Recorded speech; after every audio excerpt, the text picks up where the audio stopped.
L'illettrisme, ce sont des gens qui ont arrêté leurs études au bout d'un moment avec une perte du savoir. Aujourd'hui, l'illettrisme qui est vécu négativement en France, malheureusement c'est un constat, c'est comme ça. Et ça a été la difficulté aussi de leur faire comprendre que c'était pas une fin en soi et qu'ils pouvaient au contraire aller vers autre chose que l'illettrisme et qui leur permettrait d'acquérir d'autres compétences. Et que bien au contraire, de pouvoir faire cet effort-là, d'aller en formation, de reconnaître ces difficultés-là, parce que c'est pas une maladie honteuse, bien au contraire. Si on le reconnaît, on a cette capacité-là de remise en question. Et je crois que les personnels qui l'ont fait ont eu ce courage-là au départ, et puis par la suite ont eu cette fierté de présenter aux autres qu'ils savaient faire des choses. Et donc aujourd'hui, le mot illettrisme n'est pas un gros mot dans l'entreprise, c'était quelque chose, voilà, on manque, il y a quelque chose qui n'est plus là, on va le recréer, on va le remettre en forme, et c'est quelque chose de positif, c'est vécu comme quelque chose de positif et non plus comme quelque chose de négatif.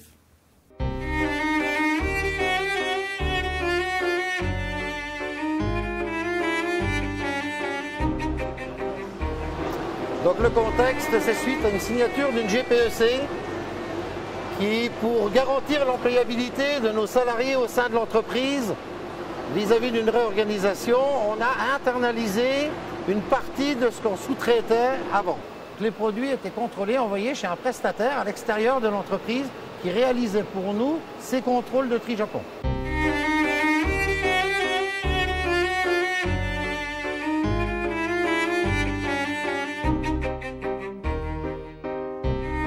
On est sur une formation maîtrise des savoirs fondamentaux, donc c'était justement d'apporter des réponses sur des salariés pour qui il y avait des besoins évidents, pressentis ou évidents, d'apporter justement des réponses sur ces savoirs fondamentaux, et c'était majoritairement pour des personnes d'origine étrangère, d'apporter une meilleure maîtrise du français.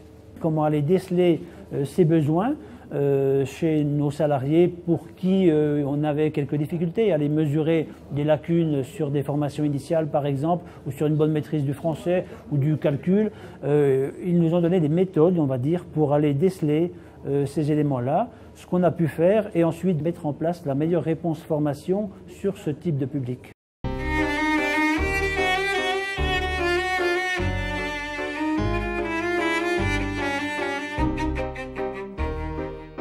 Après avoir identifié les difficultés que certains de nos collaborateurs pouvaient rencontrer dans la réalisation des tâches ou dans la compréhension de ce qu'on leur demandait au quotidien, c'était d'élever leur niveau en termes de savoirs fondamentaux, que ce soit l'écriture, la lecture et le comptage, pour qu'ils puissent appréhender au mieux les activités qu'ils avaient à réaliser sur le site. Il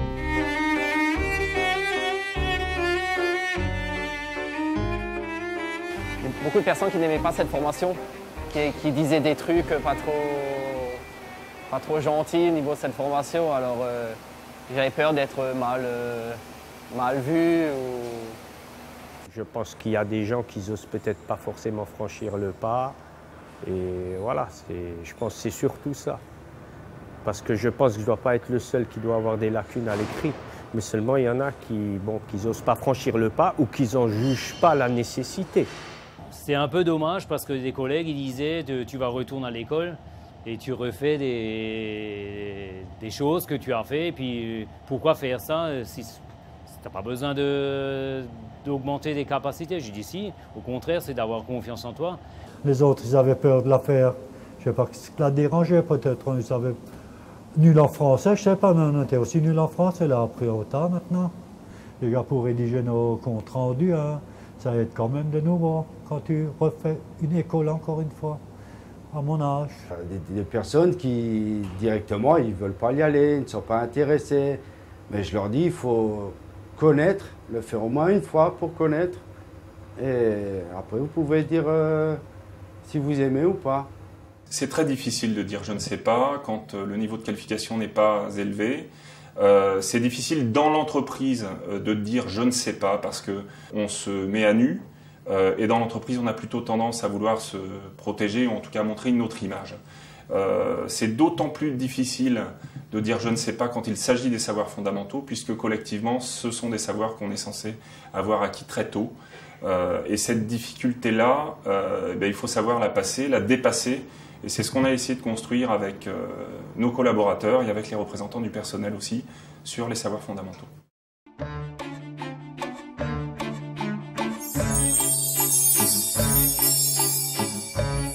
on avait tout intérêt à monter en interne ce type de ligne Tri-Japon. Pour réussir cette garantie d'employabilité, on a développé tout un cursus de formation pour permettre d'arriver à un niveau qualité et d'habilitation de ce personnel par rapport à la charge de travail demandée. Et je les aide, je les accompagne pour remettre en place des acquis, pour redonner envie d'apprendre en français, en maths, en logique et pour faire de l'initiation à l'outil informatique. Il y avait des procédures, des fiches de procédure de la ligne Tri-Japon qui avaient été mises en place, mais il y en avait certaines qui n'avaient pas été faites ou qui n'avaient pas été finalisées. Donc on les complète avec les informations des participants et on les illustre en allant prendre des photos sur place sur la ligne. On a associé très tôt nos représentants du personnel dans cette démarche parce qu'ils peuvent être, eux, en mesure de capter plus facilement ces informations-là et dans la confidentialité de pouvoir nous les reporter pour qu'on puisse travailler notamment au montage des groupes et d'identifier les gens qui rencontrent des difficultés. Ces 3 actions de formation Cristal Union se sont appuyées sur 3 projets d'entreprise. Le premier étant la formation maintenance premier niveau, donc la création d'un répertoire illustré du lexique de la maintenance. Le deuxième projet était la réalisation d'un balisage sous forme d'affiche d'un parcours de visite. Et le troisième projet était la réalisation, la création d'un PowerPoint d'intégration d'un nouveau salarié sur site.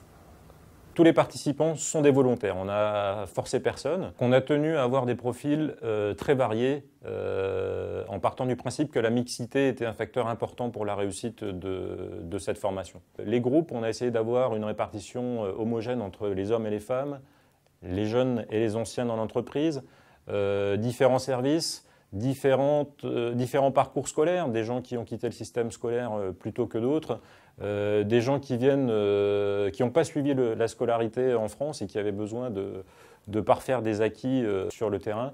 Enfin voilà, un groupe vraiment pour favoriser les échanges et très mixé, parce que signe d'apport de richesse. Cette formation a vraiment été adaptée, on va dire, aux conditions de travail, au quotidien de chaque personne. Et je pense que ça, c'est vraiment la force de cette formation. C'est-à-dire qu'il n'y avait pas que de la théorie. On a vraiment su retranscrire leur quotidien sur du papier. Elles se sont vraiment senties concernées par tout ce qu'on a pu leur apporter comme information, comme explication. Opcalim a tout de suite été un partenaire pour nous, nous a vraiment accompagnés dans la démarche, nous a aidé à trouver les bonnes personnes pour assurer la formation et donc nous a permis de mettre en place depuis 3 ans cette formation MSF. Au début, on a tous un peu commencé cette formation avec une certaine appréhension, ça va de soi.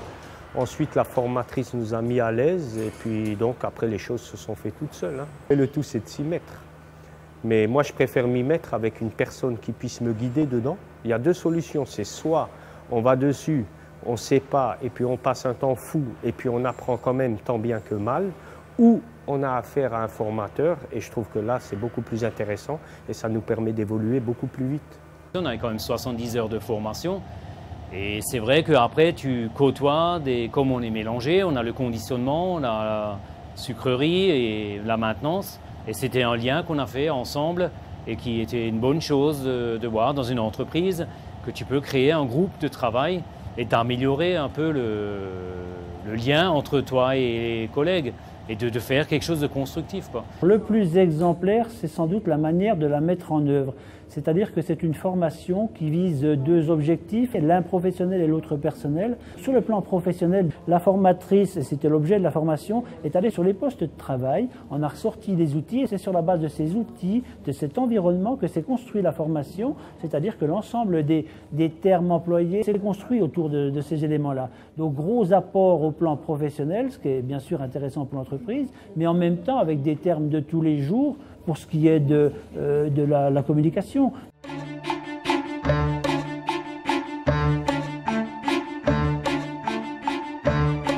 Aujourd'hui, on peut dire que les gens ont repris confiance en eux. Lors de leur passage en fin d'année, ils étaient sur les groupes avec aucun avenir, aucun poste. Aujourd'hui, suite à cette formation, ils ont pu redécouvrir qu'ils étaient capables de faire quelque chose, que ce soit sur des bases mathématiques, voire informatiques, ce qui peut leur servir aussi dans la vie courante. Ce que ça a changé principalement, c'est une facilité, une aisance de communication chez ces salariés-là. En fait, ce sont des salariés chez qui on avait senti de véritables compétences, mais qui ne pouvaient pas pleinement les mettre en œuvre, les valoriser. Donc là, aujourd'hui, ce sont des personnes qui peuvent pleinement s'épanouir en communiquant beaucoup plus facilement. Donc les résultats sont mesurables. Si on prend l'exemple plus particulièrement de Philomena, j'avais rarement entendu son de sa voix avant cette formation. Suite à cette formation, maintenant elle nous passe des coups de fil, elle appelle pour savoir comment elle travaille, alors que ça, avant, elle faisait appeler son mari. Donc je pense que personnellement, ça l'a vraiment, vraiment aidé. Beaucoup plus de facilité au poste informatique, détection des anomalies. On va dire qu'elles vont aujourd'hui être capables d'expliquer une non-conformité, d'expliquer une anomalie, de remplir des fiches de non-conformité qu'elles ne faisaient pas avant, donc de s'exprimer. C'est vraiment l'environnement du poste qui a été amélioré au cours de cette formation. Alors Alice, en français, elle ne parlait pas le français. Elle savait dire bonjour, la politesse élémentaire, un point c'est tout.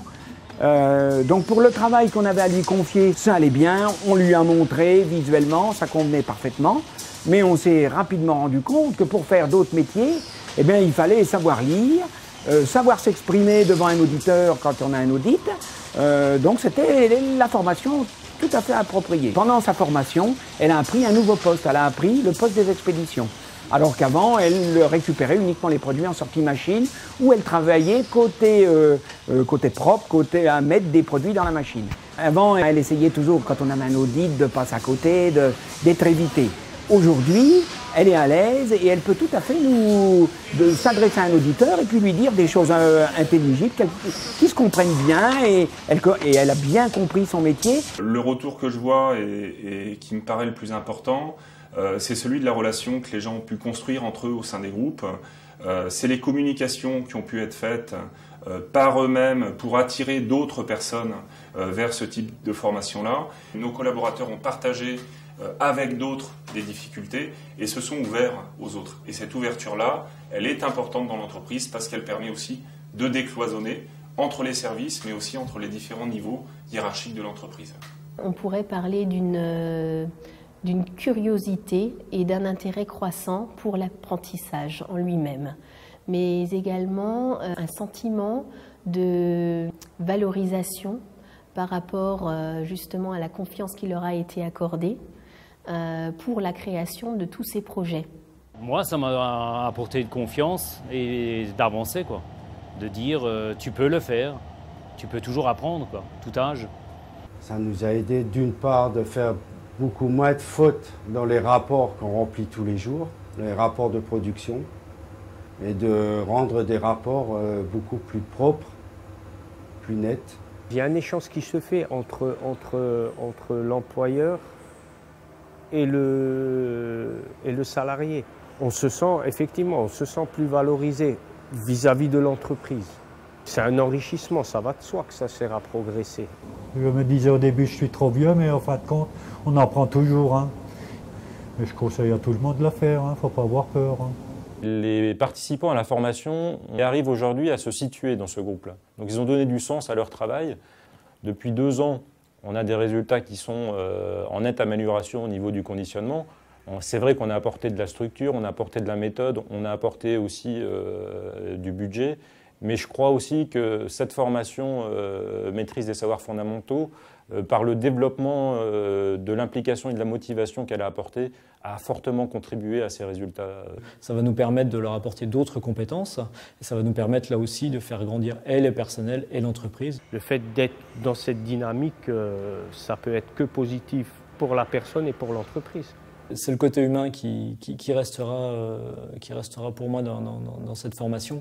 Bien entendu, ça contribue à faire grandir l'entreprise, mais je crois que ça a surtout fait grandir les salariés qui ont pu participer à la formation MSF, mais aussi à leurs collègues qui ont pu voir qu'on était capable à 50 ans de se remettre en question, qu'on était capable encore de retourner sur les bancs de l'école, même si on avait pu avoir des échecs scolaires dans le passé. Je crois que c'est vraiment le point le majeur que je soulignerai en tant que directeur d'établissement.